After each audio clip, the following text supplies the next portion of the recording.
اسی طرح ابو ہریرہ رضی اللہ تعالیٰ عنہ کو آپ صلی اللہ علیہ وسلم نے حدیث کا شوق دلایا. مثلا ایک مرتبہ انہوں نے حضور صلی اللہ علیہ وسلم سے پوچھا کہ قیامت کے دن آپ کی شفاعت کا زیادہ حقدار کون ہوگا، یعنی آپ کی شفاعت کا حقدار کون خوش قسمت ہوگا، کس کو ملے گی؟ آپ نے فرمایا ابو ہریرہ میرا خیال تھا کہ یہ حدیث تم سے پہلے کوئی اور مجھ سے نہیں پوچھے گا.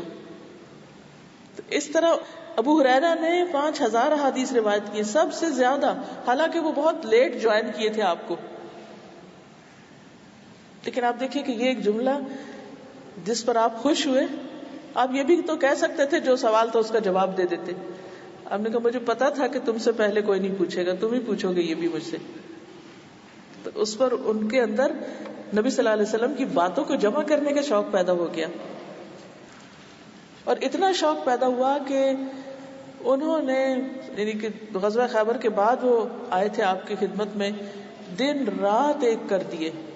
لوگ کہتے ہیں کہ ابو ہریرہ بہت حدیثیں روایت کرتے ہیں، تو کہتے ہیں کہ ہمارے مہاجرین بھائی بازار کی خرید و فروخت میں لگے رہتے، انصار اپنے باغوں میں مشغول رہتے، اور ابو ہریرہ دل بھر کے حضور صلی اللہ علیہ وسلم کے ساتھ رہتا اور ان مجلسوں میں حاضر رہتا جس میں دوسرے حاضر نہ ہوتے، اور وہ باتیں یاد رکھتا جو دوسرے یاد نہ رکھ سکتے تھے، کیونکہ آپ نے ان کے حافظے کے لیے بھی خاص دعا کی تھی.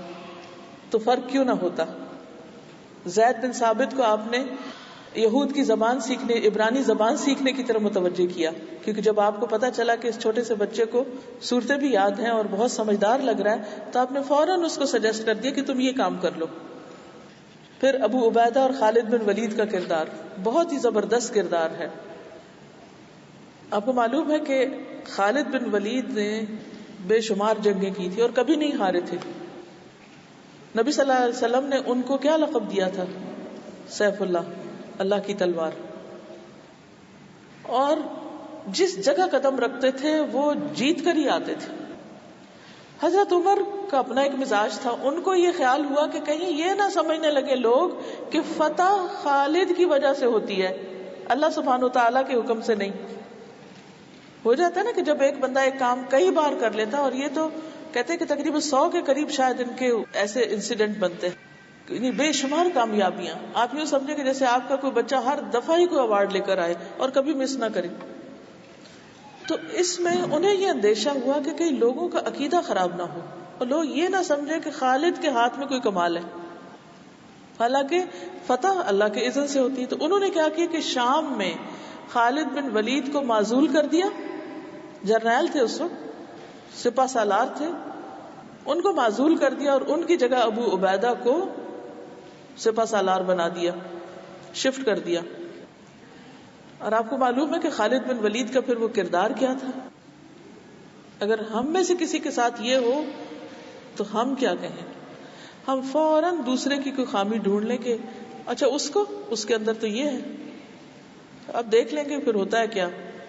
مجھے ہٹا کے جو انہوں نے فلاں کو ذمہ داری دی ہے، آپ کردار دیکھیے، انہیں معزول کیا گیا ہے، کوئی ان کی قابلیت میں شک نہیں کسی کو. کہنے لگے کہ عمر نے تم پر اس امت کے امین کو مقرر کیا ہے. یعنی یہ نہ دیکھو کہ مجھے معزول کیا ہے، اتنی پازیٹیو سوچ. عمر نے تم پر اس امت کے امین کو مقرر کیا ہے. میں نے رسول اللہ صلی اللہ علیہ وسلم کو یہ فرماتے ہوئے سنا کہ اس امت کے امین ابو عبیدہ بن جراح ہے.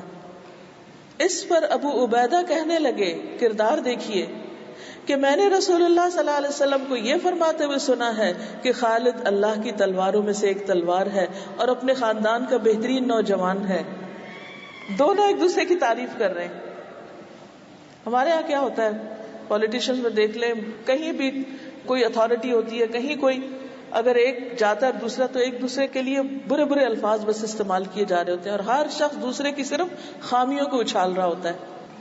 اور یہاں پر آپ دیکھیے کہ دونوں ایک دوسرے کی تعریف کر. آج یہ کردار بیسٹ میں آپ کو ملے گا. آنے والا اور جانے والا دونوں ہینڈ شیک کر رہے ہیں اور ایک دوسرے کو اپریشیٹ کر رہے ہیں. اور مسلمان یہ کردار کھو گئے. ہم کیسے مسلمان ہیں؟ اسی وجہ سے تو زوال ہے یہ سارا. کیوں؟ اس لیے کہ ہماری ذات زیادہ اہم ہو گئی ہے اور دین کا کام اور اللہ کا نام پیچھے چلا گیا ہے. ہم دین کا کام بھی اس وقت کرتے ہیں جب ہماری ذات کو کوئی اپریسیشن ملتی ہے. اگر وہ پیچھے چلی جائے تو پھر وہ بھی کوئی نہیں. پھر اسی طرح ابو ہریرہ کہتے ہیں کہ ہم حضور صلی اللہ علیہ وسلم کے ساتھ تھے, لوگ آپ کے سامنے سے گزرنے لگ گئے اور آپ یوں پوچھنے لگ گئے, ابو ہریرہ یہ کون ہے؟ میں کہتا یہ فلاں آدمی ہے. آپ فرماتے وہ تو اللہ کا نیک بندہ ہے. اتنے میں کوئی اور گزرتا, پوچھتے ابو ہریرہ یہ کون ہے؟ میں کہتا فلاں ہے. آپ فرماتے وہ تو برا آدمی. حتیٰ کہ خالد بن ولید گزرے. میں نے کہا اللہ کے رسول صلی اللہ علیہ وسلم یہ خالد بن ولید ہے. آپ نے فرمایا خالد اللہ کا بہترین بندہ ہے, یہ تو اللہ کی تلواروں میں سے ایک تلوار ہے. یعنی جس کا جو مقام ہے, جس کا جو کردار ہے, اس کو اس درجے میں اپریشیٹ کرنا. پھر ابن عمر کی تعریف کی ان کی تہجد میں پابندی پر. پھر خریم اسدی کی اچھی صفات پر تعریف کی. آپ نے کہا کہ خریم بہت اچھا آدمی ہے, اگر اس کے بال لمبے نہ ہوتے, اس کا تہمن ٹخنوں سے نیچے نہ ہوتا. آپ دیکھیے کہ بچوں پر ایک فیز آتا ہے, ٹین ایجرز پر ایک فیز آتا ہے بال لمبے کرنے کا اور بیگی پینٹس پہننے کا, ٹراؤزر, اور پھر پاؤں کے نیچے سارے گھسیٹنے کا, اور یہ ساری چیزیں. اب ہم اس کو کس طرح ٹھیک کرتے ہیں؟ پیچھے پڑ جاتے ہیں. اور ہو سکتا ہے کہ کوئی بہت ہی صاحب ایمان مائیں تو اٹھ کے کینچی لے کے بال ہی کاٹ دیں اور کہیں گے ہم نے بڑا نیکی کا کام کیا. نبی صلی اللہ علیہ وسلم نے ایسا کچھ نہیں کیا. آپ صرف اپریشیٹ کرتے کتنا اچھا ہے خریم, اگر یہ ایسا نہ کرے, اگر ایسا نہ کرے. یہ بھی بری عادت چھڑانے کا ایک طریقہ ہے. اور صبر نہیں کرتے ہم اتنی تنقید کرتے ہیں, اتنی زیادہ شدت کے ساتھ ذلیل کرتے ہیں بعض اوقات بچوں کو کہ وہ دور ہو جاتے ہیں ہم سے, وہ بات بھی نہیں سنتے ہماری. انہیں پتا ہے ہم ان کے پاس جائیں گے تو انہوں نے تنقید کرنی ہے ہمارے اوپر. دعا کریں ان کے لیے, صبر کریں اور حوصلے سے کام لیں. الگ بیٹھ کے رو بھی لیں کہ اللہ بچے کو ہدایت دے, لیکن اس کی سیلف اسٹیم کو آنچ نہ آنے دیں. وہ گئی تو وہ بچہ گیا ہاتھ سے.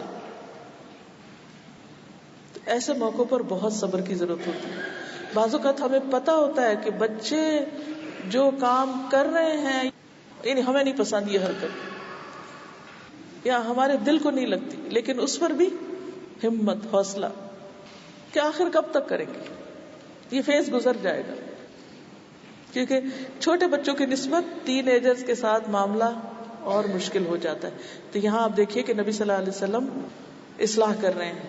خریم خود کہتے ہیں کہ آپ نے فرمایا کہ اگر تم میں یہ دو چیزیں نہ ہوتی تو تم بہت اچھے آدمی ہوتے.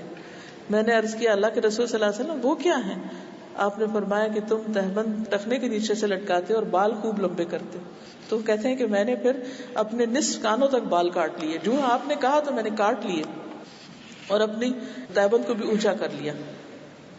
تو بہرحال یہ تھا پہلا حصہ جو پچھلے ویک سے متعلق تھا. اب نئی تھیم شروع کریں گے انشاءاللہ تعالی تیسرے ویک کی. پچھلے ہفتے جو آپ کو اسائنمنٹ دی گئی تھی اس کی فیڈ بیک تو آپ نے دے دی. کچھ لوگوں نے کچھ چیزیں یہاں لکھ کے رکھی ہوئی ہیں.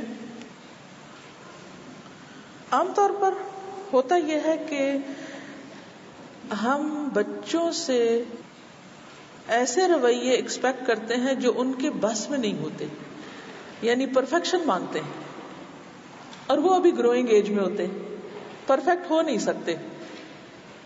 تو اس لیے پھر ہم ان کی تعریف بھی نہیں کرتے.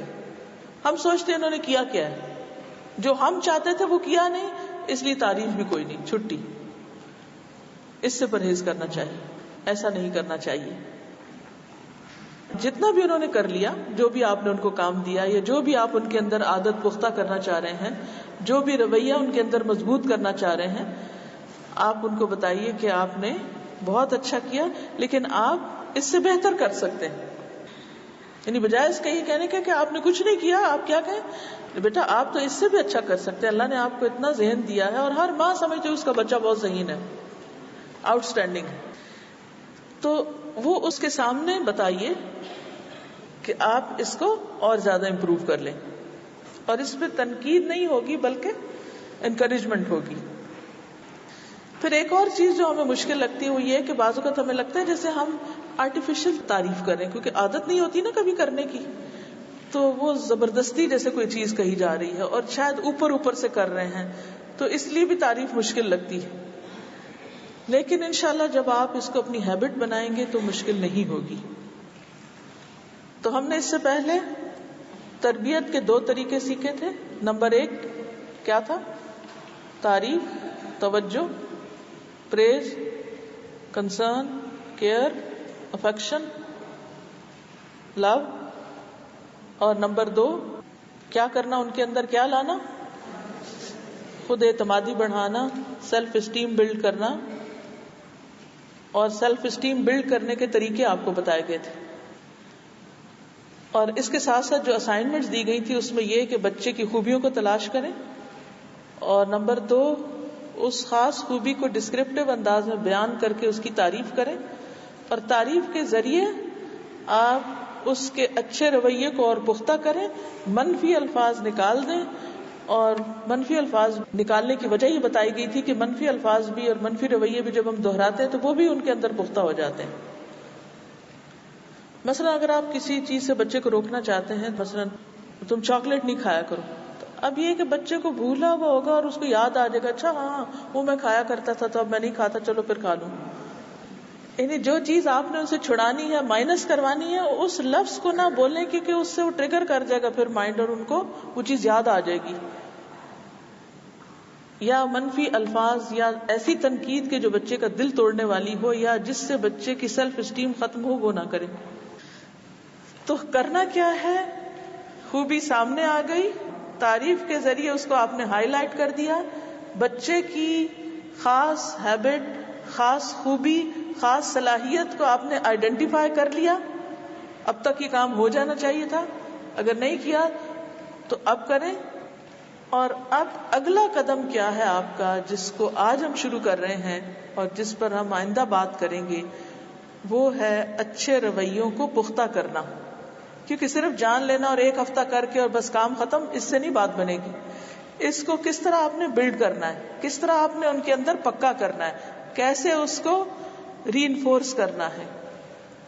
اس کا ایک طریقہ انعام دینا ہے. اچھا کام کرنے پر انعام دینا، رعایت دینا، ایوارڈ دینا، یعنی ریوارڈ، انعام، اعزاز، پریویلیج دینا، ان کو خصوصی کوئی مراد دینا. اور اس سب کا مقصد کیا ہے کہ جو انہوں نے اچھا کیا ہے صرف زبان سے نہیں کہ ویل ڈن بیٹا شاباش، نہیں، کافی نہیں، بلکہ تعریف کے ساتھ کیا؟ انعام. سمجھ گئے؟ یہ ہے تھیم. اس پر اب آپ نے اس ہفتے کام کرنا ہے. کیا کرنا ہے؟ دہرائیے. انعام، اعزاز، ریوارڈ اینڈ پریویلیجز. بچہ کسی بھی عمر کا ہو. لیکن اب آپ سوچتے ہوں گے کہ کس چیز پر انعام دوں؟ کام تو وہ ایک بھی ٹھیک نہیں کرتا، اور جو میں نے کہا تھا وہ اس نے کیا ہی کوئی نہیں. اب ہم اس سے اتنی بڑی ایکسپیکٹیشن لگا بیٹھتے ہیں، حالانکہ وہ بیچارہ ابھی یہاں پہنچا ہے. اگر وہ یہاں بھی پہنچا نا تو اس نے کچھ تو کیا، غریب نے. اس پر بھی کچھ دیں اس کو تاکہ وہ یہاں پہنچ سکے. ٹھیک ہے؟ تو انہیں سیکھنے کا موقع دیں، ٹائم دیں. مثلا میں اپنے بیٹے کو آج کل ترجمہ یاد کروا رہی ہوں قرآن پاک کا. اچھا جب وہ مجھے سبق سناتا ہے تو میں بعض اوقات پیشنٹ ہو جاتی ہوں جلدی سے. وہ جب ذرا سے بھی رکتا تو میں بول دیتی ہوں، کہتا ماما give me 5 seconds please, give me 5 seconds. اور وہ بار بار مجھے یاد دلاتا ماما گیو می 5 seconds. اگر 5 سیکنڈ تک میں نہیں سنا پاؤں پھر آپ مجھے کریکٹ کریں. اور یہ بہت درست ہے، کیونکہ اگر ہم ابھی سیکھ رہے ہیں، قدم اٹھانا چلنا سیکھ رہے ہیں اور غلطی کر رہے ہیں، گر پڑے ہیں، تو ہمیں ادھر سے پکڑ کے پھر غلطی کر دی، پھر یہ ہو گیا، تو اس سے کیا ہوگا؟ کانفیڈنس نہیں بلڈ ہوگا. تو سیکھنے کے لیے ٹائم دیں، موقع دیں. اگر آپ نے ان کے اندر کوئی اچھی عادت مثلاً پختہ کرنی، کوئی اچھی ہیبٹ ڈیولپ کر رہے ہیں ان کے اندر، تو 2 دن اس نے کیا، تیسرے دن وہ پھر بھول گئے، تو میں کہتے ہاں اس نے تو نہیں سیکھنا، مایوسی، نہیں یہ نہیں کرنا. کہتے 2 دن تو کیا نا، شکر ہے، کر تو سکتا ہے، کچھ تو کیا. تو ابھی اس نے گرنا پڑنا ہے، اٹھنا ہے، گرنا ہے، پھر گرنا ہے، پھر اٹھنا ہے. ابھی